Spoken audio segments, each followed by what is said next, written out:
Thank you. Thank you. I'm stood at the back there and I'm thinking, this guy sounds good. I can't wait to see him. Whoever he is. I know what you're thinking. You're thinking, will a boy ever be born who can swim faster than a shark? You thinking that? Anyone thinking that? Good. Because if you were, you'd be madder than me. I come here tonight from a position of purpose. And that's really important. It's probably going to be the single thing that will run through my short talk with you this evening. And what I mean by that is my purpose is to help entrepreneurs to get paid to do what they love. That's my purpose. What's your business purpose? This is really key. I'll be coming on to it in a minute, but I always start with that because it takes, for me, it takes the focus off me and goal, and it puts the focus on those I serve and what I have to do to change and transform the people I'm serving. So they leave with something of value that they didn't have before. So my purpose is to help entrepreneurs to get paid to do what they love. Why is that my purpose? I spent 25 years in an employed situation. From a junior salesman in Liverpool, knocking on doors when I was 16, working for insurance companies, through to selling pots and pans and all kinds of stuff, through to running sales teams and then being a sales director of a business that turned over £102 million in 2012. But it was always for somebody else's goal. It was for somebody else's purpose.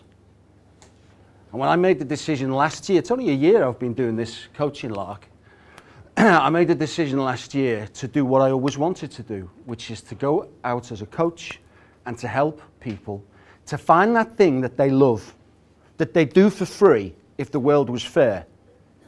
Yeah? The thing we'd do for free if the world wasn't commercial. Let's just play utopia for a minute. So if we weren't in a capitalist society where everything's got to be reduced to a pound or a dollar or whatever, and it was like it was centuries ago where we trade the stuff we've got, we trade resources. If that's how the world worked, then we'd all be doing what we love, wouldn't we? Hello? Yeah. Yeah. We'd all be doing what we love.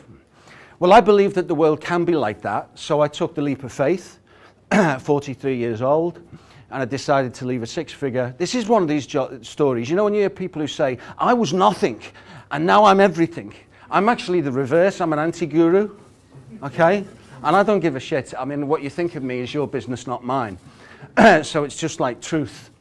I gave up a job when I was earning loads, and now I'm earning enough. So I live quite a humble life, but I really love what I do. Like stood at the back of the room a minute ago, my heart was beating really fast. You know, you're getting ready to come on and all this kind of stuff. The minute I stated my purpose, because of these 7 keys I'm going to share with you this evening, and by the way, they're not secret, you know them already, it's a refined study of the obvious. But because I start with that, it immediately switches my brain to, I'm not important, you are. And in any selling situation, if you want to remove fear, you get into that mode. When we're goal-driven, these things I hear as well, set big scary goals, set great big scary goals that scare you, and then visualize them. Visualize that you've got them, that you've achieved them, and how it feels, and all that kind of stuff, and it just makes me cringe. Now, I get it. I do get that, and I understand the power of the mind and affirmations. I do get that. I'm not disrespecting it. But it just doesn't work for me. Okay? So what I love is I love getting out of bed every morning and doing what I love, what I do for free, which is talking to entrepreneurs, small business owners, self-employed salespeople, people like me who finally decided, look, I'm not going to be the crowd. I'm not going to be one of the masses. I'm not going to sell my time for money. I'm not going to prostitute the thing I really want to do with my life, whether it's a cake shop, a coach, fitness, health, spirituality, being an IT guy or gal, whatever it is. I'm not going to compromise that dream and leave it to some point in the future just to sell my time for money for the illusory safety of a job. Now, I did it for 25 years. And in the end, had enough of it. Can anyone relate to this so far? Yeah? All right. That's my purpose. My purpose is to help entrepreneurs to get paid to do what they love. So your job is to start doing what you love. How many of you are already doing what you love, or you're about to embark on a business which is doing what you love? Show me your hands. Great, thank you. There's loads of us, right? Cool. Welcome. We're all mad, you know. You're all nuts. Okay? Which is cool. How many of you, and I just need a bit of a show of hands to give me a gauge here. How many of you have got a business and you've already got your first paying client or more? Show of hands. Okay, about half of us. How many of you have yet to start your business, but it's going to happen imminently, and you haven't got a paying client yet? Just show me your hands. Okay, there's a few of us. How many of you have got a business started, but you haven't got a paying client yet? Okay, a few of us. So most of you are actually, most of us have got a business and we've got some paying clients, yeah? So, all right, I've got a good idea for that. Okay. So yeah, my purpose is to help entrepreneurs to get paid to do what they love. So you do what you love. I'm not going to be able to help you if you're doing a money-making scheme. That's not what it's not my experience. I can't speak from that. So if it's like a scheme to make some money, you don't really love it, but it's like, oh, that's a good scheme. I can't do that. But if you've chosen to do what you love, whatever that thing is, I just love this, I want to do it, it makes me feel alive. Now I want to be able to sell it, because I can't do the selling bit, it doesn't come easy. It's, you know, I love what I'm doing, but I need people to buy it off me. So I need to learn some sales skills, but I don't want to be too pushy, I don't want to be seen as pressure, you know, but I need some skills. If that's where you're coming from, I can help you with the get paid part. I can help you with the how to get paid. You need to do the start doing what you love, and I can help you with the get paid part. Right? Yeah, makes sense? Okay. Now, the other thing is, I'm not going to tell you all about me and my background and my history, because you're not interested. By the way, your customers are not interested in you, and they're not interested in your past. Fact. Couldn't care two hoots. They're interested in them and their future. That's a fact. You're not interested in me and my past. I mean, somebody might be for gossip purposes. Wonder what's in his background, right? But for business purposes, you're interested in you and your future, yeah? Right. So why is it 90%, 95% of salespeople start off their chat with a customer by talking about them and their past? It's mad. This is our business, this is me, this is what I've done, this is how great we are, this is our history. We were started in 1932. So like the first thing they say is, we're old. They've lost. The buyer today wants to know about them and their future. Me. We need to get onto that. So that's why if you've got a business and you're all about goal, I want to do this so that I earn X amount in this month and X amount in that month, and so in the first year I want to be a millionaire. Visualize, and you've been on a seminar, visualize after you're a millionaire, visualize the helicopter. I'm there, yeah, you're feeling it, you're seeing it. What a load of shit. Because the first customer you meet and they come out with an objection, you're gone. The helicopter's gone. Okay? So I don't talk about business plans, and I don't talk about goals that much. We do need some, but first to talk about purpose, and that is, how is your client going to change or transform as a result of what you do? That's the first thing that you need to nail. Like, when we network and stuff, there's that question, isn't there? Oh, hello, yeah, lovely to meet you. I'm Paul, I'm so-and-so. Been here before? All that kind of stuff. And then the question, what's the question? What do you do? What do you do? It's a weird question. And then usually we say what we do. Oh, I'm a sales coach. I'm a whatever. Oh, that's interesting. And then we're looking over the shoulders to see if there's a better deal anywhere else. Oh, just nice to see you. Off we go. Someone else, right? So when someone asks me what I do, I say I help entrepreneurs to get paid for doing what they love. That starts a conversation. That's what I do. That's the outcome of what I do. I don't say what I do. I state the outcome.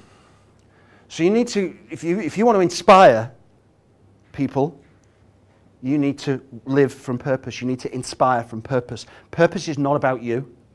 Purpose is about them. It's about how they change and transform as a result of what you do. Does that make sense? Does there appear to be some truth in that? Yeah? Well, I'm telling you, it is fact, and it's the same for all of us. Okay? It's a common mistake. So, anyway, let's get on to you then. If there was one thing you want to get from this guy tonight, what would it be? Just write it down. I know a few of you on the feed for the event tonight have put down some things you wanted me to cover. So write them down. But I want you to write down what one thing you want to get from tonight. Might be something mental, emotional about selling and getting people to buy from you. It might be something about how to get things started. It might be something to do with objections. It might be something to do with closing, whatever. Whatever it is, the one thing that you'd like to nail, I want you to write it down. The very act of writing it down makes a big difference. Okay. Right, and as we go through, hopefully, I'll be ticking them off. Because when I've read, like you, I've read all kinds of stuff, right? We've looked at YouTube videos, and over the years I've been on courses and seminars. And that literally kind of just been saturated and drenched and digested sales stuff. And there's just millions of publications out there on sales. It's just millions, like every subject. So if it was all true, we'd never be able to be any good at it, would we? Because you'd have to digest every single one to understand it. So when I sat down last year and distilled it all down and thought, right, look, I want to help entrepreneurs. I want to help people who are doing what they love. They've started their own business, doing what they love, and they need to get paid for it so they don't have to give up on their dream, so they don't have to go back to a proper job, so they don't have to do it part-time and take something else, so they can actually do what they love every day and get paid for it. What is the real deal? What is going to help them the most? And I distilled it down to 7 things, and if anyone's a coach, we have to do this silly thing where we create something that's like memorable, okay? So that's what I came up with, which is IOU ASAP. And it's a way of memorizing, and it's simply just a model, because I can't distill it down any further. There's seven areas that, in my experience and the experience of people that I talk to and work with, there's 7 areas that we need to form a relationship with if we're going to get people to buy from us, if we're going to inspire people to buy from us. And the first one is the inner game. Now, that's what goes on in here, okay? Because what we think determines how we feel determines our behavior, how we behave determines our results. Do you agree with that? No. That's it, okay? And by the way, I'm not getting into beliefs and change your beliefs and visualize and all this kind of stuff. It's not how it works for me. This is really practical. I'm not knocking it, by the way. I'm just saying it doesn't work for me. So let's just look at that inner game. Has anyone ever felt, or fear, or do you, when you think about selling, has anyone ever felt any fear? Just show me your hands. Okay, loads of us. And I've felt the same. What causes that fear? Self-doubt? Yeah. Sorry, that was yourself, yeah? Self-doubt. What else? No wrong answers. Fear of failure? Yeah. Someone over here? What they think of you. What else? Pressure. Pressure, expand? Pressure to make sure you get the sale. Absolutely. Anything else? All sorts of limiting beliefs, because what people are saying are either limiting beliefs or limiting decisions. So, yeah, sorry, but believe. Okay, that's fine. There's no right or wrong. No problem. That's cool. Anything else? Rejection. What about it? Fear of rejection? Yeah. Okay. Anything else? Are there any other big ones? Most of them have come out. So we get fear. Another one? Your own incompetence. Yeah. Yeah. Yeah, absolutely. So you think, I'm not up for this. I'm not qualified enough. I'm not. They know more than me. As your colleague mentioned in the beginning. Yeah. Yeah, absolutely.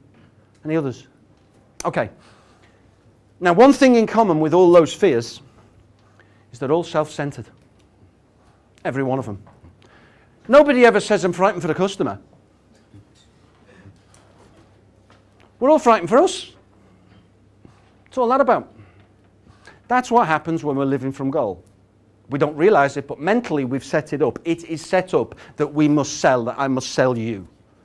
That the result of this means you must say yes in order for me to feel successful, in order for my self-esteem so my self-esteem is contingent on you selling, you buying, me selling. It turns you into an object to be monetized. So I get fear. The ego hijacks that, goal-driven. The end result, my eyes on the end, my eyes on them buying, my eyes on them signing up, my eyes on them taking the deal. So my eyes are always there. And they can detect that. Yes?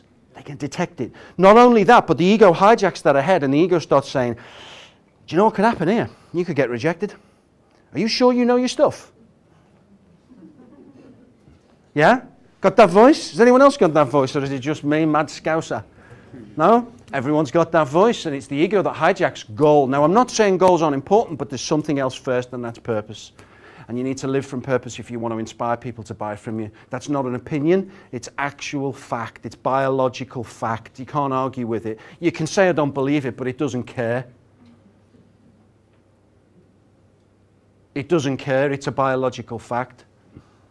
Like later on this evening at the end of this little talk, I'm going to put my stress and sales product up there and all my great stuff and say, there you go, and you can have this stuff and these trainings and blah, blah, blah. But I'm not invested in anyone signing up. It doesn't matter. I've no, whether you do or don't, I couldn't care less. If someone wants it, they can. If someone doesn't, it's irrelevant. I'm here. My purpose is right now giving you some takeaways that will help you to get paid to do what you love. Now, the other thing is, if I'm working from goal, if everything's goal, I said earlier, I'm always thinking about the end point. So I'm getting more nervous as it comes to the close. Yeah? And they can detect that because we're creatures of energy. So if you want them to feel a certain way, if you want them to feel scared, turn up with fear.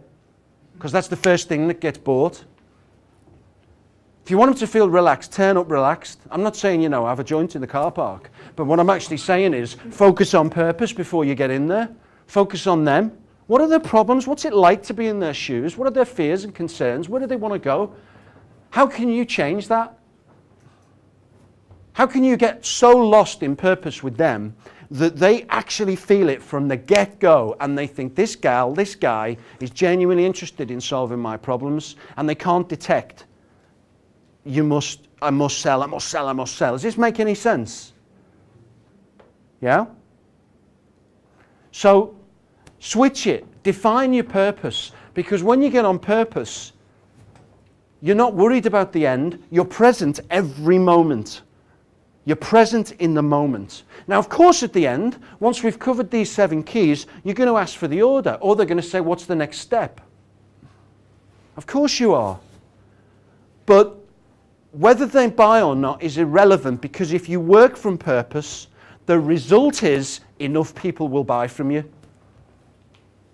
But if you work first from goal, you won't play your biggest game because you'll be fearful of rejection. And if you don't play your biggest game, you won't inspire. But if you work from purpose, you will play your biggest game because them buying and your self-esteem is not contingent on them buying. You play your biggest game because you work from purpose. And if you play your biggest game, you inspire them so they buy. Does that make sense? Yeah. So the only way to play your biggest game is work first from purpose. Goals come second. That's the first key. The second one is the outer game. The outer game is how we meet the world. Because our inner game, we've talked about, is our mental and emotional stuff. The private stuff, yeah? But we're all nuts. We all feel the same things. We're trying to make some money by serving others so we can do the thing we love. Right? Most people will not do that in their lifetime. You will. We are. It's not easy, but we're doing it. Okay? But then we've got this thing called the body. So this is the thing we carry around and we turn up to the world with and we turn up and meet our customers with. So before we even talk about selling, like this is the sales bit that you've come for. There's no point having everything right here and being purpose-driven if your self-esteem is down here. Because people do not buy from people with low self-esteem. Does that make any sense? Yeah? Salesperson or any business person with low self-esteem does not inspire others. It comes across.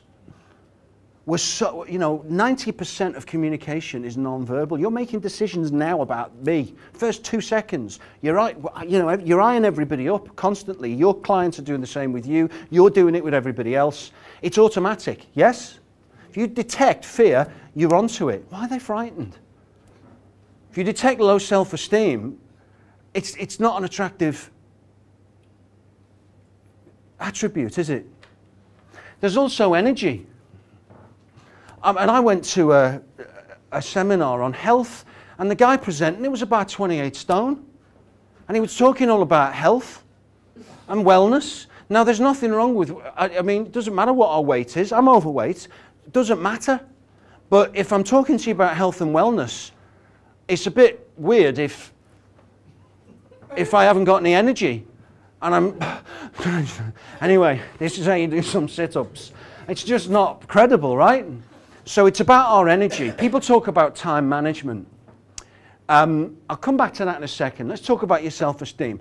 Self-esteem. Here's the traditional way of dealing with self-esteem. People teach it. Right, you get in the mirror and you go, I love myself, I like myself, yeah, great. You're okay, yeah, killer, all right, killer. Hey, killer, go and get the deal, lad. Come on, I'm great. Get in the car, bit of Pink Floyd on. Yeah, I've become comfortably numb. I'm brilliant, I'm going to get the sale. That's bullshit. I mean, sometimes I do that, but it doesn't affect whether I sell or not. The way to deal with your self-esteem is got to be authentic. Okay, there's a voice in your head and it beats the shit out of you when you don't do the stuff you've promised yourself you do. What you're going to do. When you don't do what you promise yourself you're going to do, you think you've got away with it. You might have done in the eyes of the world, but you haven't got away with it with yourself.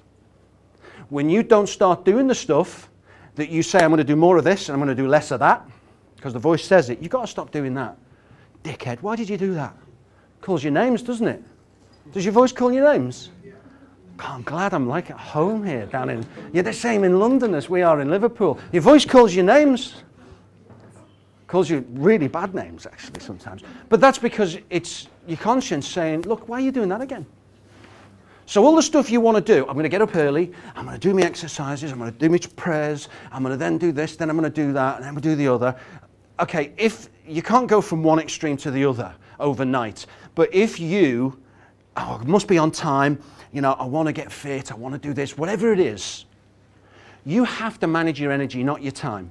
As a business person, you need to be in the top energy when you're in front of your client.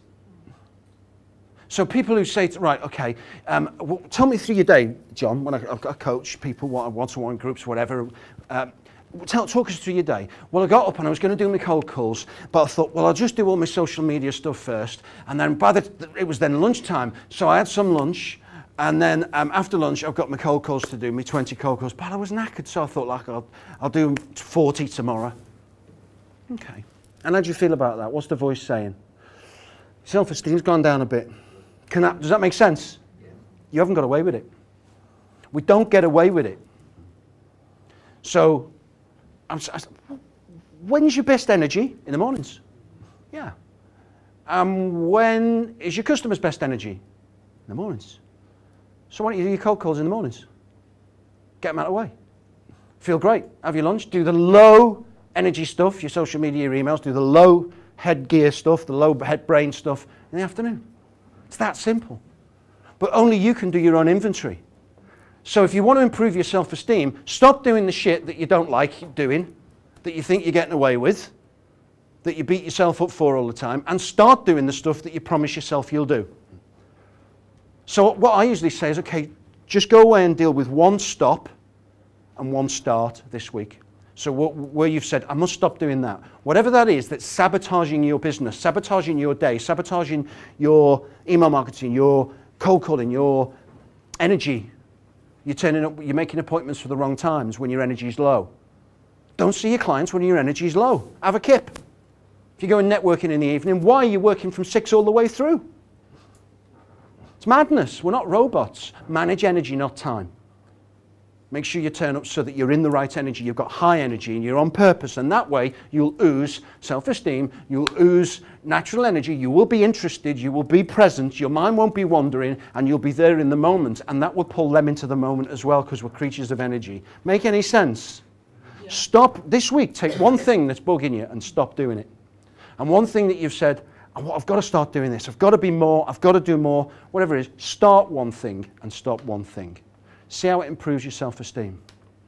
Chatted with one of my friends here, Mark, at the back there this evening, who is a client and a friend, and he's started doing his cold calling. I said, how did you feel? I'm not interested in the results. How did you feel afterwards? What did you say? What was the feeling? Awesome. Awesome afterwards.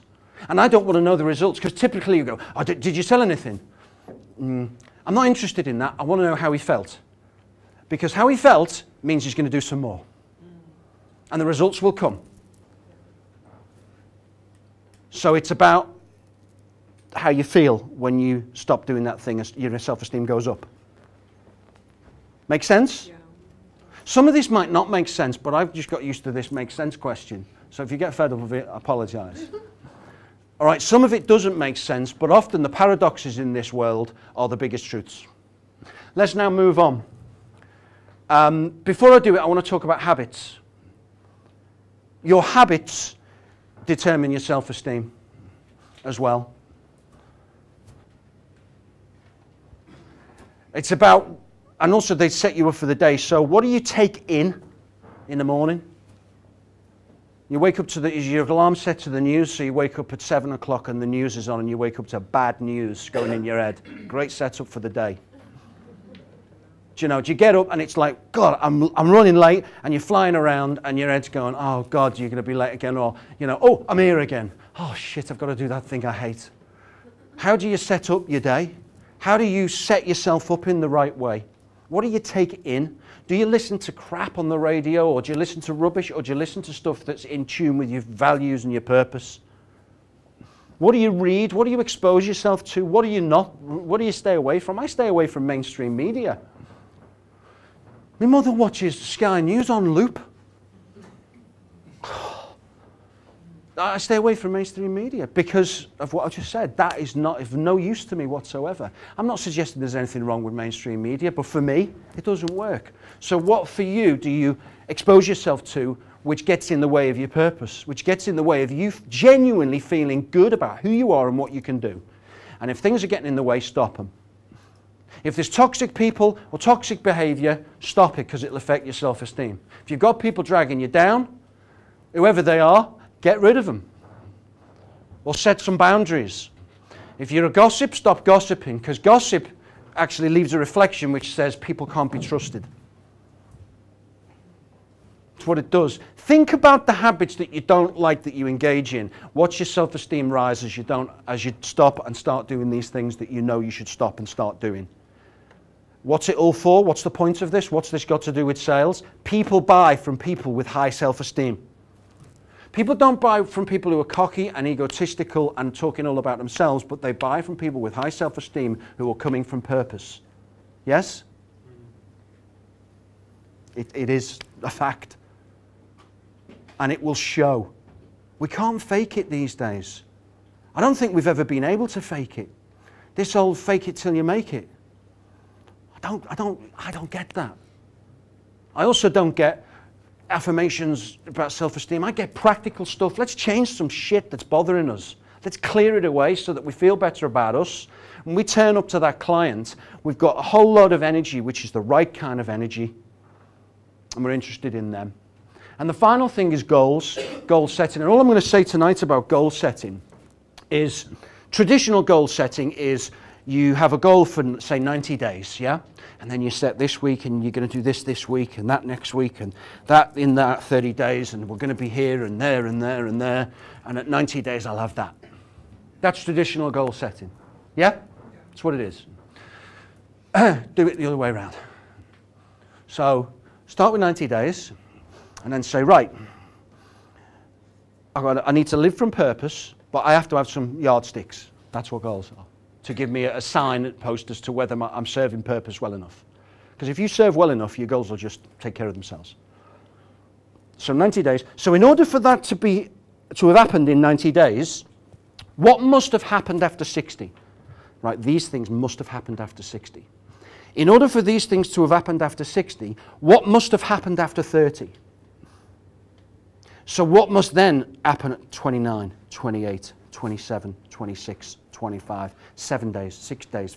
What needs to happen today? What that does to your brain is it tells you that you have to get started. Doing it the other way tells your brain there's loads of time and you've done a nice plan and you can go off today and piss about. Laughter means you identify with it. We've all done that, haven't we? What a lovely plan. And you put it on the wall and you do colours and everything and, you know, flowers and all that. Business plan, spreadsheets. Oh, it's great. Look at that. Helicopter visualization. Right. I'm off to piss about. I'm off to play on Facebook or whatever. When you do it the other way around, your brain says, shit, you've got to get started. And you start doing stuff. That is what works. Might sound silly, but it works. It's a trick. By the time you get to day 9, you may need to extend it to 120 days.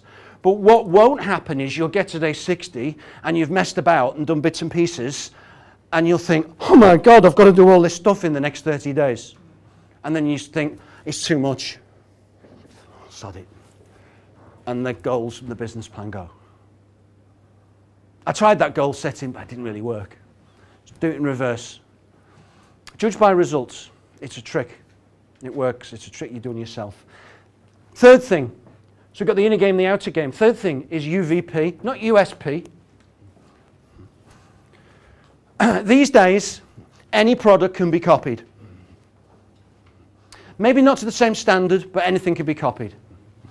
You do not have to have clear product USPs that nobody else can do in order to get people to buy from you. You do not. It is a myth.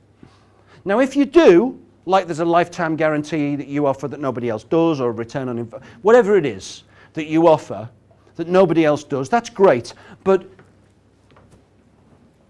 you don't have to. So I've replaced USP with you value proposition, because that is what it's all about these days. But there's still a you there, because do you know what your biggest USP is? And it can't be copied. You. Be yourself. Everyone else is already taken anyway. Be yourself.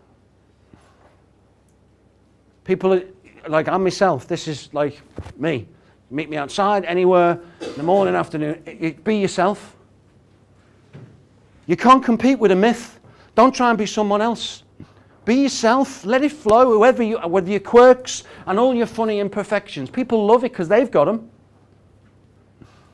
So if, you know, for me to be going, if I went around with like a shiny suit or tried to do Tony Robbins or whatever, I tried to be someone else, flat on my face, then I've lost purpose. It's like, you know, I used to love watching Mr. Ben when I was a kid. Anyone seen that? A lot of you are too young. Mr. Ben, great program. He'd go in the shop, he'd dress up as a different thing every day, cowboy, go through the back and he'd be in a cowboy world.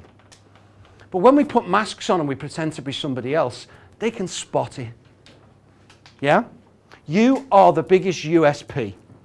Your energy, your purpose, your integrity, your enthusiasm, your passion is what's going to sell. It's what's going to inspire. Now, of course, the product needs to do its job. They need the product. But don't be fooled by the fact that all you've got to do is just like go in and start talking about this product USP. You are the USP. How you behave, everything about your energy and your behavior is the USP, and it cannot be copied. And when you are at your most alive and playful, you are at your most inspirational. And you have to get into that alive and playful place where you're not self-conscious, you're client-conscious, you're purpose-driven around them. Does that make sense? Yeah, I stand at the back of the room, my heart's beating fast. As soon as I get up, switch into purpose. I don't care about me. It's irrelevant. Me disappears, client is everything. And what flows is aliveness. And every one of us has got it. But we don't always operate from it because we're fearful. And we know how we've set that up. You are your USP. And we'll cover that a little bit more in a minute. The value proposition. Now, a value proposition is also misunderstood by a lot of people because the people who blog and write on it don't know what the hell it means themselves. It's quite simple.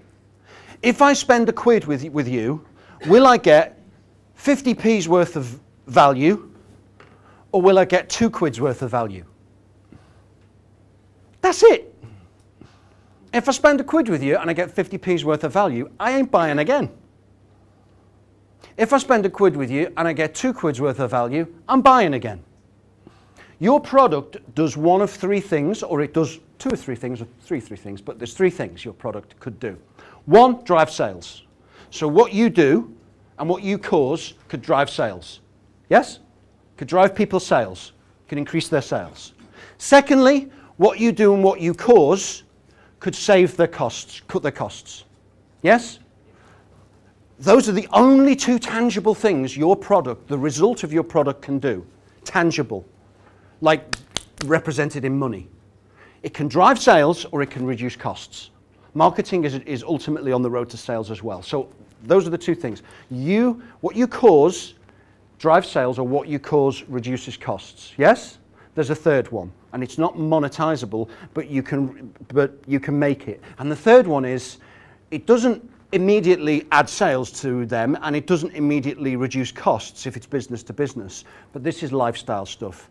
There's an emotional payoff. So if it's a spiritual product, if it's a health and well-being product, it's a lifestyle thing, right?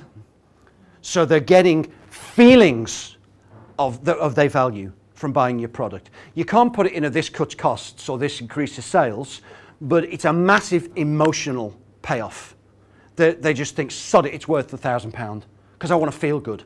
Yes? So what we've got to do is we've got to establish, you buy my product, are you going to get more value than it costs you? If you can convince them of that, you've got a sale. It's that simple. Now we could do workshops and stuff around it and help people do it, but you know, tonight I want to give you the keys and start the process so you can take them away and begin to think and design them for yourselves. But it's that simple. How much is my product? Are they going to get more value back? Can I make more value with my product and me than the ticket price? I work with Patrick. Occasionally I come on as a speaker, and it's the only organisation I work with going forward. I made a decision that there was a few people I spoke for. I speak only when asked by this community for entrepreneurs in London. There's a reason for that. It's purpose driven. The purpose of Patrick is to connect entrepreneurs. Because he's done it for 25, 30 years. He knows how it feels. He's been up, down, and everywhere in between and does not give up. And he loves doing it. And he puts on events, and the ticket price is this, and the worth you get is more than that. And then he puts on other events, and you can have a day's training, and it's £100 or whatever. But the worth, if you implement it, you get more back than what it's worth. When I approached Patrick to design the brand, and he came up with stressless sales gets you to yes with less stress, that brand to start with, I thought, that's nice and catchy. Now it's made a big impact because it's matured now for 8 months. And he gave me a return on investment guarantee for his coaching. So he said, you will get more back than the £5,000 you pay me for marketing coaching to help you because I can get people to buy, but if you ask me to write it and put it in print, my copy was terrible. It's like what I'm saying in copy. Imagine that. I can only do this bit. I can't do that bit. When I do that bit, Patrick says, what the have you done with your site? Oh, I've shown my personality. Look, go back to how it was. You do what you're good at. You leave the rest to me. In the end, did I get more than £5,000? Yes. 6 weeks after the brand was started, the copy, I stuck with his copy. I put it on the site. 6 weeks after, I had over 10 grand's worth of sales. instantly, not like 6 figures a week you see on Facebook. Sign up to this course and be a millionaire overnight. Sign up to this and get 6-figure weeks. Sign up to this and be a golden god in 7 days. God, did I get ripped off with that golden god one. Just kidding. But in 6 weeks, I got clients that ultimately were responsible for 10 grand's worth of sales. And that was because of the value Patrick brought that I was missing. So I got a 200% return on investment. It cost me 5, I got back 10. Does that make sense? Return on investment. That's a value proposition.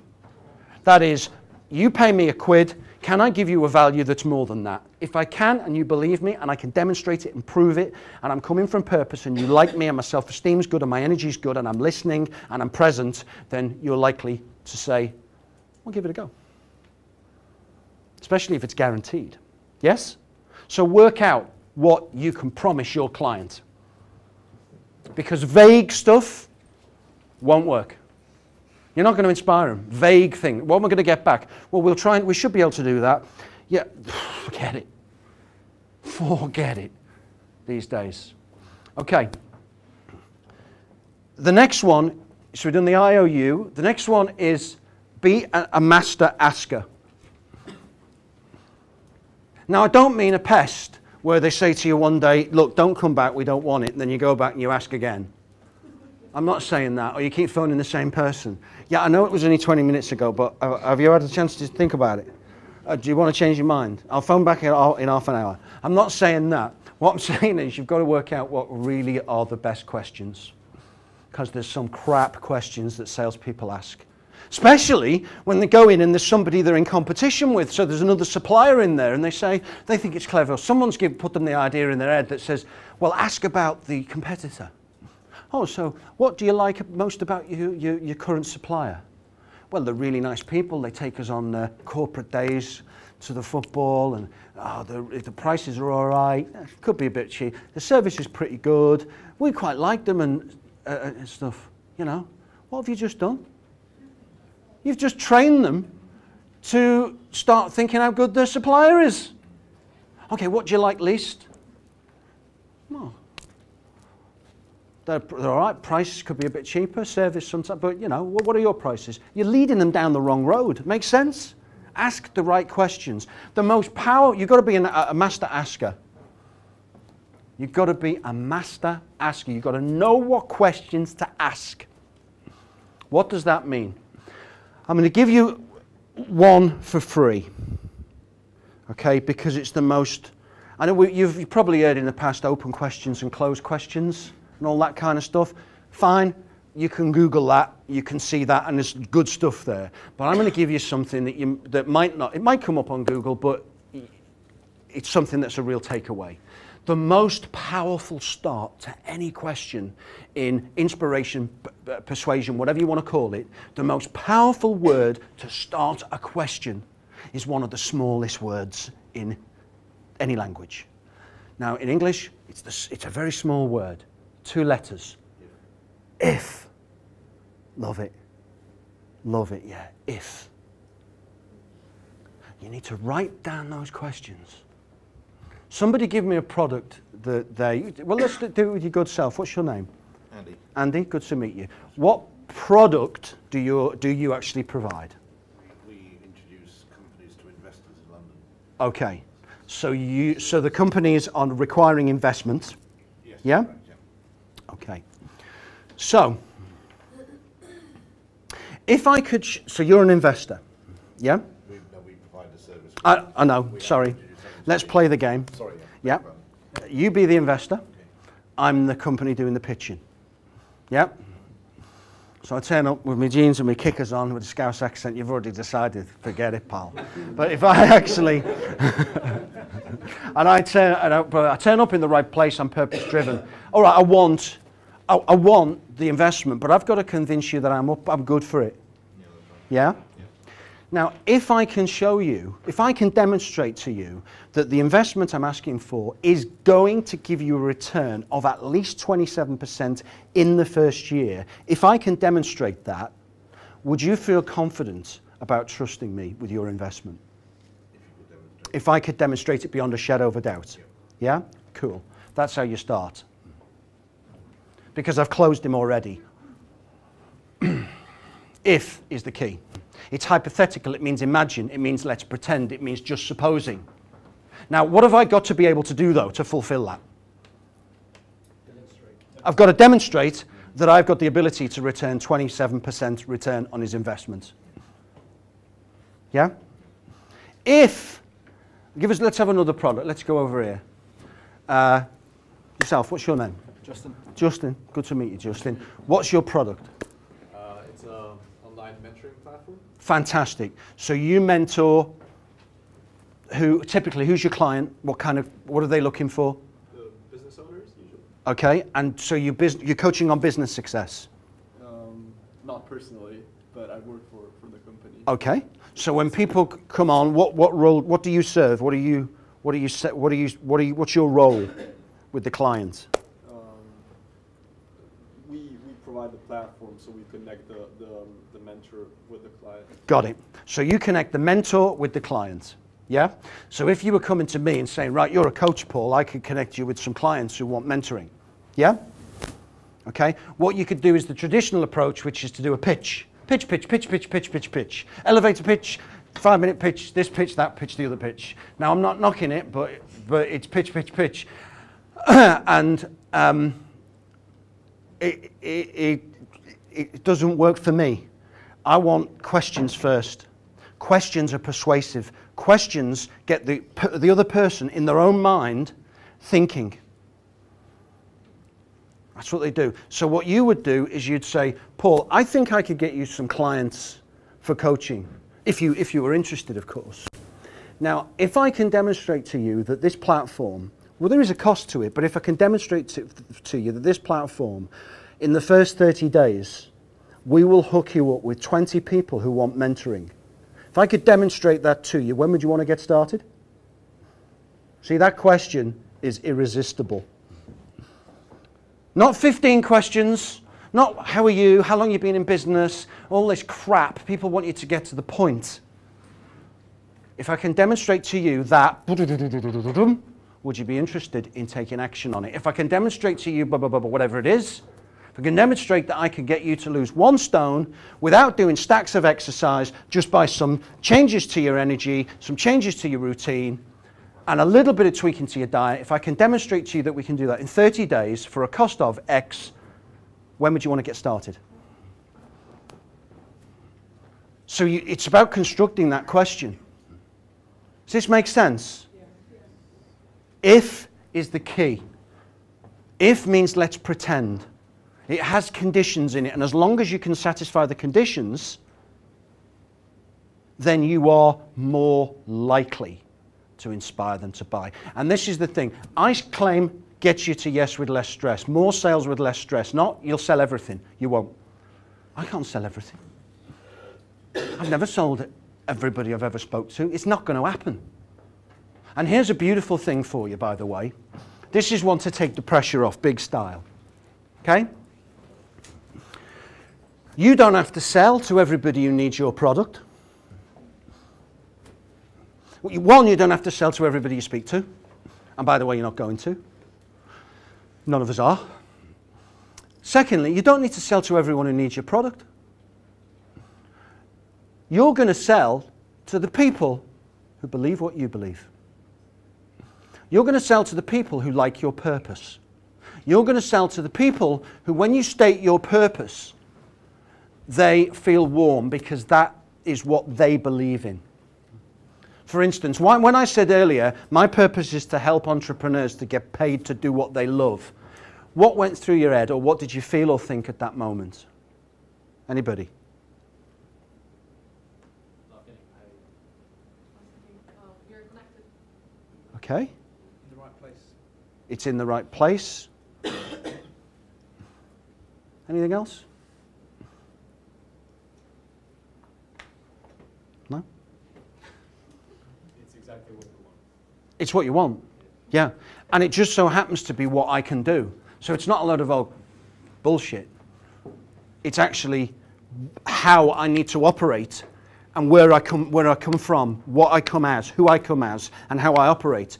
Because if I can do that, and I immerse myself in that purpose, the results are I'll earn enough to live the life I want, which is actually a fairly simple one. Just want to be able to do what I love, pay the bills, and enjoy it. So I don't worry about that. I don't worry about the money. I'm not worried about it, because if I serve well enough and I help enough entrepreneurs to start getting paid to do what they love, they'll just stick, we'll just be one gang, and they'll just say, right, I can afford to do a bit more. Can we have another session? Can we do this? Can we do? That's how it works. When you get yourself in that frame of mind, fear of failure disappears. So the if question, if I could, you fill it in, what your product ultimately does and causes and changes and how it transforms them. And then you finish it off, when would you want to get started? Would you like to know more? What would you be interested? Would you trust me with your business?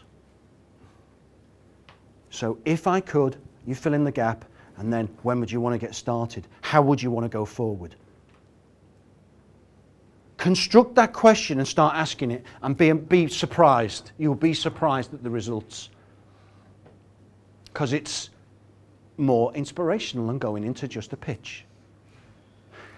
We now move on to story sell as opposed to pitch. So we found out, we know what our value proposition is. We've got to know that before we meet them. And we have to be reminded that our USP is us. We're the uniqueness. We've got to turn up in the right energy with the right self-esteem, and we need to be purpose-driven, not goal-driven. Purpose before goal. We've got the questions, we've got at least the start now of a structure for questions to start to get people thinking and to inspire and to set them up, so that if we can demonstrate that 27% is going to be achievable, we already know they're going to buy. Straight to the chase. Now what we've got to do is we've got to convince them. That's what we've got to do. I've got to demonstrate the 27%. I've got to demonstrate I can get the online clients for mentorship. I've got to be able to show it. And I'll tell you what does not work anymore. Features and benefits. Demonstrations of an innate sample. I used to work for a business where the guys would go in and take a window in and do a window dem. Has anybody here had a window dem done to them? Right. Well, I jest. There was some beautiful people I work with in that business, but I'm kind of lampooning it because it's old. The feature, the benefit, the feature, the benefit. You've got to get back to what really tells people. I'll tell them a story. Better still, get someone else to tell you a story. How many of you have got video testimonials on your website? Just show me your hands. How many have got video testimonials? Okay, less than 10% of you. You have to. Make them a minute, no longer than 1 minute 45, because YouTube has shown and Vimeo has shown that if it's longer than 1:45, there's like a bench, it just runs off. They don't watch it. Less than 1:45 they do. Because we ain't got 5 minutes. You look at something that says 18 minutes. 57 seconds, I'll have a look. So you get your clients to give you video testimonials. If you're starting out and you haven't got clients to give you video testimonials, then do something for free in return for a video testimonial. I mean, don't give your shirt away and give a load of money away, but do something you can afford to do as a freebie to get a video testimonial. Have you got, how many of us have got written testimonials we show to clients? Show us your hands. Okay, about a third of us. Okay, 100% of us should have written testimonials and video testimonials which story sell. So it's somebody else telling the story. There's real power. We like to be individuals, and we all like to be ourselves. But behavior is that if we see lots of people doing something, and we see other people following a certain thing, what does it make us do? We want to know why. Yeah? Mass psychology is what drives stock markets. People follow behaviors. So I can tell you a story, or I can get somebody else who's tasted the product, who's had the product, to tell you the story. And which are you going to most believe? What I say about my product or what somebody else who's used it says about it? Which is more credible? It is. It's just a fact. I've got 3 of my clients here in the room tonight. We're not rehearsed this, but Janine, what has stressless sales caused for you? What's been outcomes for you? Tangible outcomes. I'm clearer about what I do, what I sell. I'm clearer about everything you've said here, what my purpose is. I'm clearer. Okay. Which then makes happier clients and more money. Have you made more sales? Yes, I have. You say, I already know the answer to that.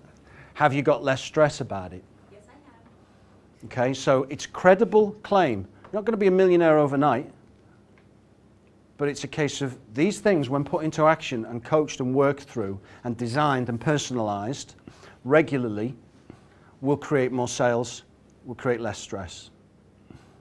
It's really, really simple, actually. But it's just a case of doing some work on ourselves and just taking some time to look at these 7 keys.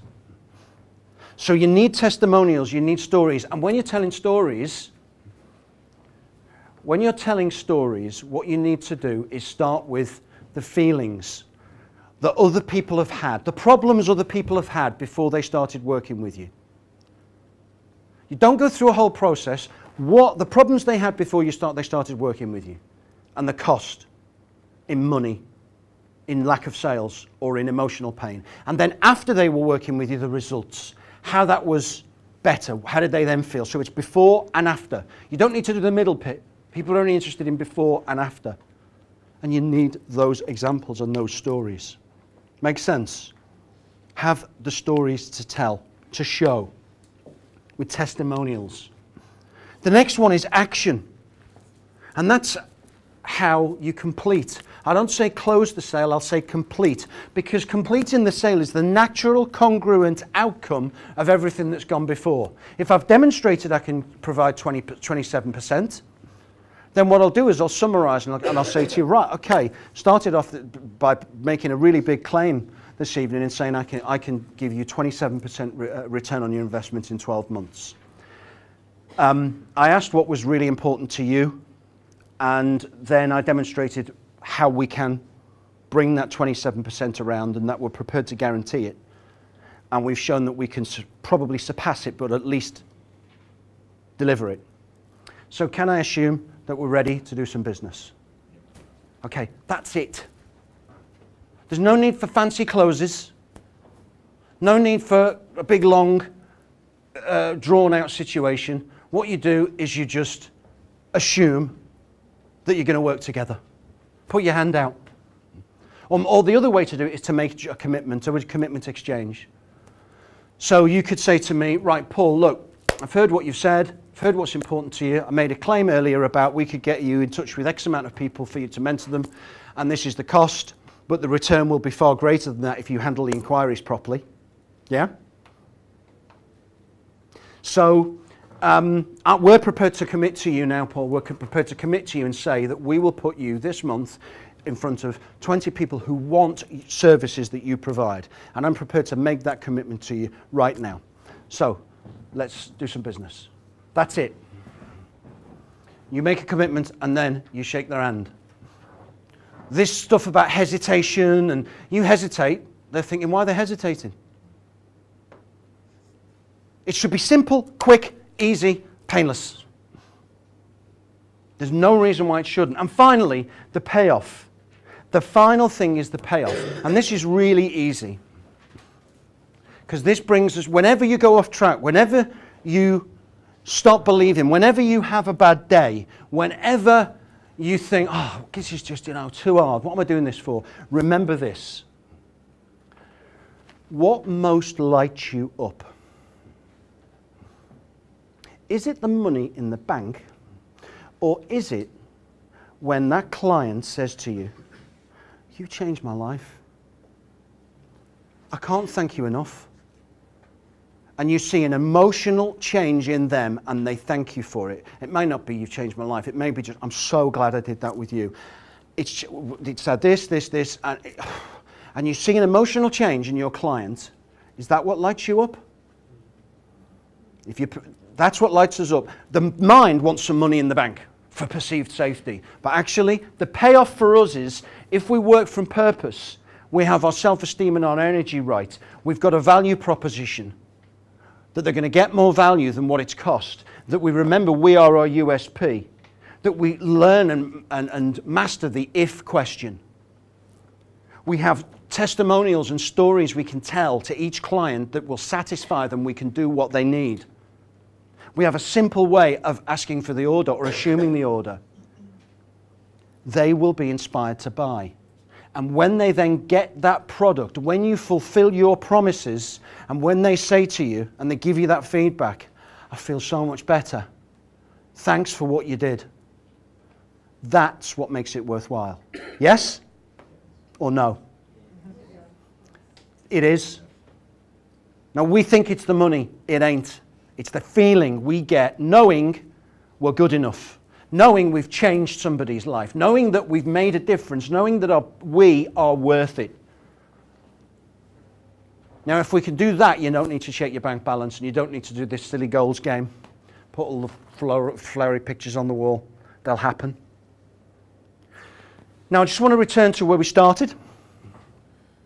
How many of you, from the 7 keys on what I've covered, have had the one thing that you wanted on your, that I asked you to write down earlier? How many of you have had that answered?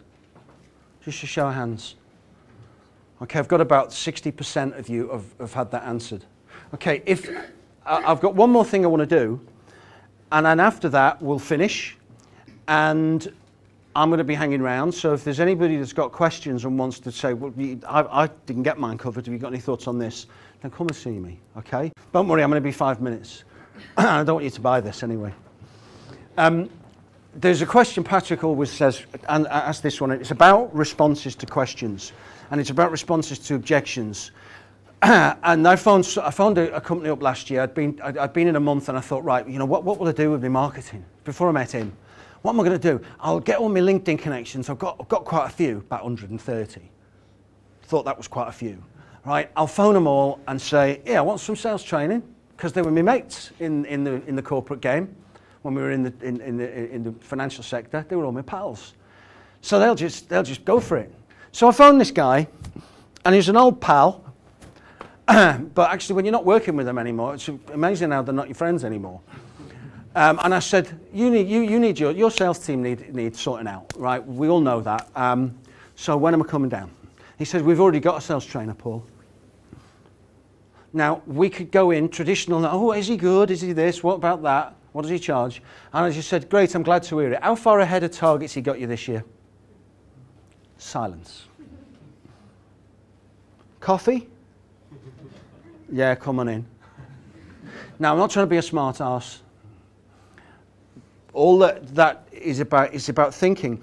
Ask, when faced with those objections, we've already got a supplier. Ask a question that assumes their competency, but questions their efficiency. See, what I did was I didn't say, is he any good? Are you happy with him? I said, great. How far ahead of target has he got you this year? The DNA of that question is, I'm assuming you're ahead of target, because if you have a supplier and your needs are unmet, why do you have a supplier? What's the point in having a boyfriend or a girlfriend and you're not happy? You're not getting enough. It's not romantic enough. What's the point of having a supplier and you're not happy? Get another one. Get a better supplier. It's easy. What's the point in having a sales trainer if he's not getting you ahead of target? You may as well be without the sales trainer and be blissfully behind target and saving some money. But you don't hit them with that. You assume. So we've already got a current supplier. Fantastic. What return on investment are you getting from them? Silence. Shut up. What's your ROI? Are they delivering on the value proposition? What? Well, are you getting more back in value? How much more? This is it, not are you. How much more in value are you getting than what it costs you? That opens doors. Make sense? Ask the question that assumes that they're getting it delivered, assumes their efficiency, assumes their competency, but questions their efficiency. Very powerful question. I've enjoyed interacting with you over the last hour, and I thank you for your attention, your participation. It's a pleasure. I love coming down here and speaking with this community, Patrick, and thank you once again for having me, and every success to you all. Okay, thank you.